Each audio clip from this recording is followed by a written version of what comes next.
Assalamualaikum warahmatullahi wabarakatuh. Waalaikumsalam warahmatullahi wabarakatuh. Ya, sebelum kita mulai pembelajaran, kita kelas kita siapkan.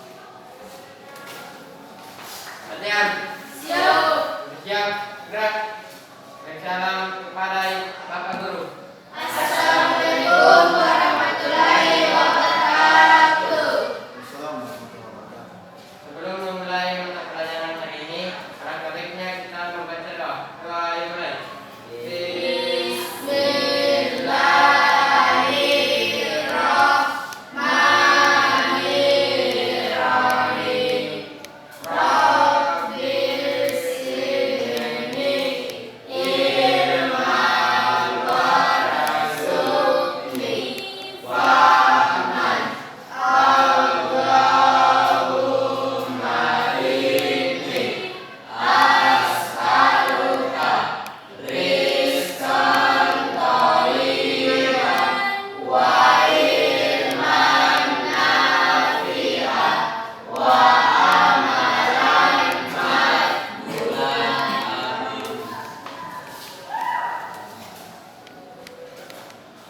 Alhamdulillah, puji dan syukur kita panjatkan kepada Allah Subhanahu wa taala yang memberikan kita kesehatan dan kekuatan sehingga pada kesempatan ini kita hadir di tempat ini guna untuk belajar. Salam dan taslim juga kita kirimkan kepada baginda Rasulullah SAW, Nabi yang membawa kita dari alam yang gelap menuju alam yang terang. Ya, saya sebut namanya dulu pada kesempatan ini. Rizky Amelia, Hadir Pak. Radit, Hadir Pak. Rizkyan Tenor, Hadir Pak. Bulan Ramadhani, Siap hadir. Bulan Sardik, Hadir Pak. Fadil, Hadir Pak. Wiswadesa, Hadir Pak. Ilham, Hadir Pak. Suci, Hadir Pak. Pak, Samsaira. Hadir Pak. Oke. Baik, Bapak sekalian, supaya pembelajaran kita semakin hikmat, mari kita literasi dulu dengan bersama membaca surah Al-Baqarah. Kita mulai.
Alhamdulillah.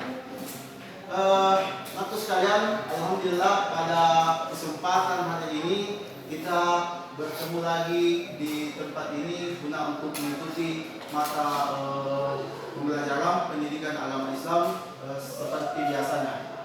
Jadi hal yang perlu kita lakukan pada kesempatan ini adalah yang pertama senantiasa bersyukur kepada Allah Subhanahu wa taala karena kita bisa hadir di tempat ini guna untuk belajar. Luar biasa sekali, nikmat Allah itu sangat besar sekali. Jika kita ingin menghitungnya, kata Allah, la in syakartum la azidannakum wa la in kafartum inna azabi lasyadid. Siapa yang bersyukur kepadaku, tambahkan nikmat itu, dan siapa yang kufur, maka azabku sangat pedih. Baik, anak sekalian, pada kesempatan yang lalu materi kita adalah tentang berpakaian secara Islami. Ya, di mana kita ketahui bahwasanya kita sebagai umat Islam harus berpakaian secara Islami, di mana aurat antara laki-laki dan perempuan itu berbeda. Kalau auratnya laki-laki itu dari mana? Dari pusat sampai lutut Pak. Ya, dari pusat sampai lutut. Oke, kita kasih aplaus dulu untuk Kalau aurat perempuan, mari batasnya. Sentuh Pak, kecuali Angkat tidak tangan. tangan. Yang lain dulu. Yang lain. Oke.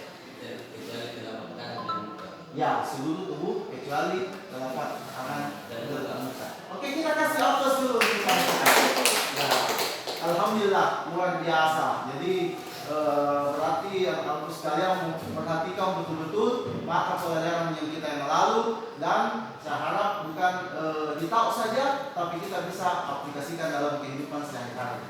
Ya, baik, anak-anakku sekalian. Pada kesempatan ini, coba lihat materi kita pada hari ini adalah tentang sumber hukum Islam. Ya, ada yang tahu ada berapa sumber hukum Islam? Nah, ini saya sudah tampilkan. Ya, jadi sumber hukum Islam itu ada 3. Ya, jadi sumber hukum Islam dalam ajaran agama kita itu ada 3. Yang pertama adalah Al-Quran, yang kedua adalah Al-Hadis, yang ketiga adalah ijtihad. Apa itu Al-Quran? Kalian tahu? Al-Quran itu artinya, coba lihat, Al-Quran itu secara bahasa adalah bacaan, dan secara istilah adalah wahyu Allah Subhanahu wa Ta'ala yang diturunkan kepada Nabi Muhammad SAW melalui malaikat Jibril sebagai petunjuk umat manusia. Nah, jadi Al-Quran itu adalah petunjuk bagi umat manusia, firman-Nya Allah Subhanahu wa Ta'ala. Ada berapa surah dalam Al-Quran? 114 surah. Ada berapa juz? 30 juz. 30 juz. Ada berapa ayat? 6.666 ayat. Oke, apa sih untuk kita semua? Jadi luar biasa. Ini harga mati, jangan.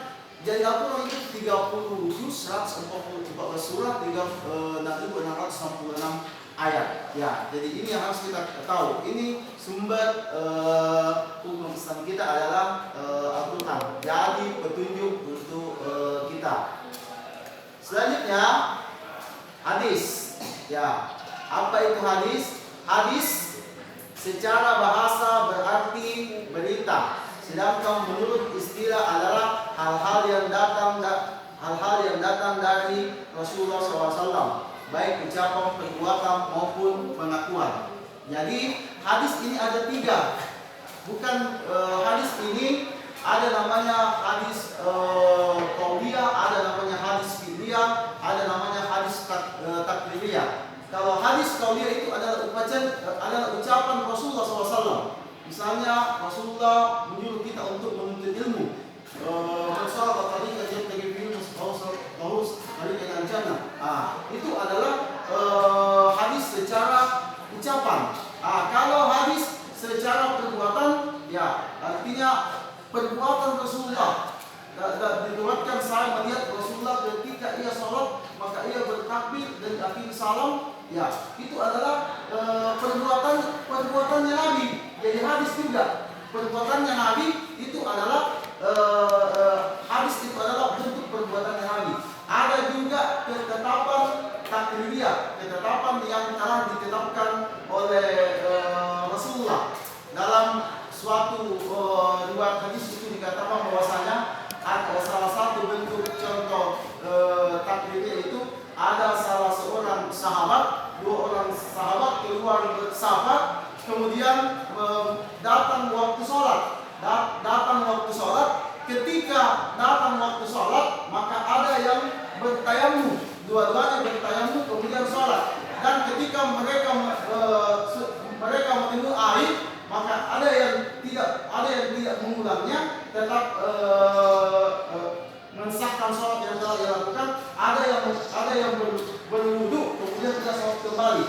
Hal ini disampaikan kepada Rasulullah. Kemudian apa kata Rasulullah? Rasulullah menjawab, bagi yang bertayamum dan sholat maka itu sholatnya sah. Bagi yang bertayamum kemudian sholat dan mengulang kembali sholatnya setelah menunggu air, maka dia mendapatkan 2 pahala. Jadi itu tetap, itu adalah ketetapan yang disampaikan oleh Rasulullah SAW. Nah, itu namanya. Itu selanjutnya untuk sekalian ada yang namanya ijtihad. Apa itu ijtihad? Ijtihad artinya secara bahasa bersungguh-sungguh, sedangkan menurut istilah adalah proses penetapan hukum syariat dengan mencurahkan seluruh pikiran dan tenaga secara bersungguh-sungguh. Ya, ini mungkin memang ada hadisnya bahwasanya Nabi itu menyuruh kita, kalau kamu tidak bertemu di Al-Quran maka temuilah, maka cari dari hadis. Kalau kau tidak dapatkan di hadis maka cari dengan ijtihad. Salah satu contohnya sekarang ini sudah muncul. Apa hukumnya merokok? Rokok itu tidak ada sama Nabi, tapi baru ditemui sekarang. Ya, menurut MUI, sekarang karena banyak hukum dan apa yang dimunculkan, menurut MUI Majelis Ulama Indonesia mereka beristihad berijma kesepakatan bahwa hukum rokok itu adalah haram. Walaupun ada memang sebagian ulama yang membolehkan, tapi secara umum MUI Majelis Ulama Indonesia menyatakan bahwa rokok itu haram. Nah, ini namanya istihad. Dan masih banyak lagi contoh-contoh yang lain tentang istihad ini. Oke, sampai di sini ada yang ingin ditanyakan? Tidak ada? Tidak ada? Tidak ada, Pak. Oke, baik. Sekarang saya akan kasih tugas untuk kita diskusikan. Kita bagi 3 kelompok. Ya, jadi pas-pas. Ini kelompok 1, kita kelompok 2 orang saja. Ini kelompok 3. Ya, saya akan memberikan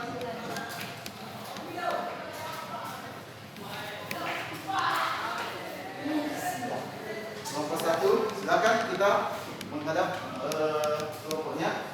Kelompok 2,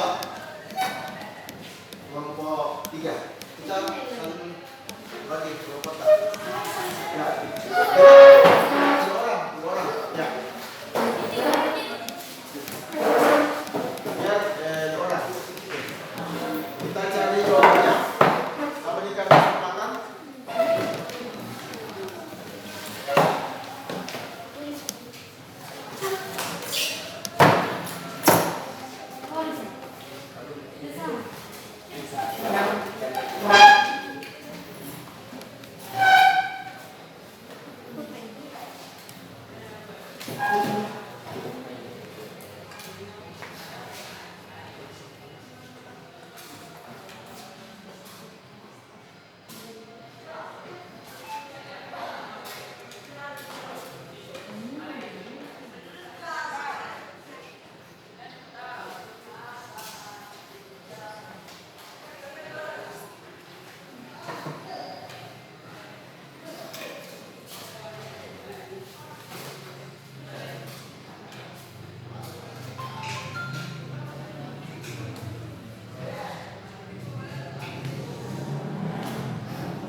Sudah?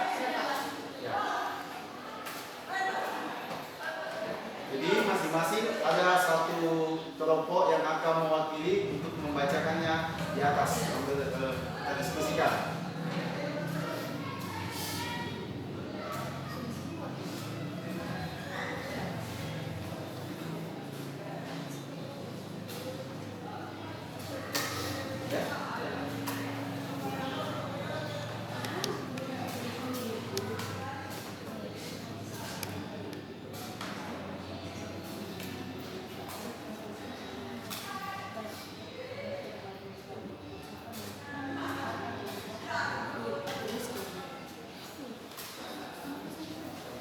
Oke, baik.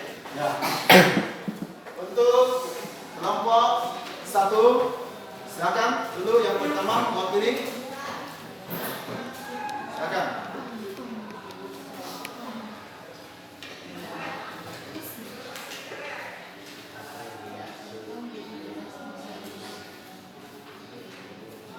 Ya, silakan. Nah, kita bacakan. Kita bisa salam dulu. Assalamualaikum. Assalamualaikum warahmatullahi wabarakatuh. Waalaikumsalam warahmatullahi wabarakatuh. Apa yang disebut hadis takriyah? Hadis takriyah yaitu perbuatan sebagai para sahabat Nabi yang telah diikrarkan oleh Nabi SAW. Baik perbuatan itu berbentuk ucapan atau perbuatan. Ya. Kita kan fokus dulu.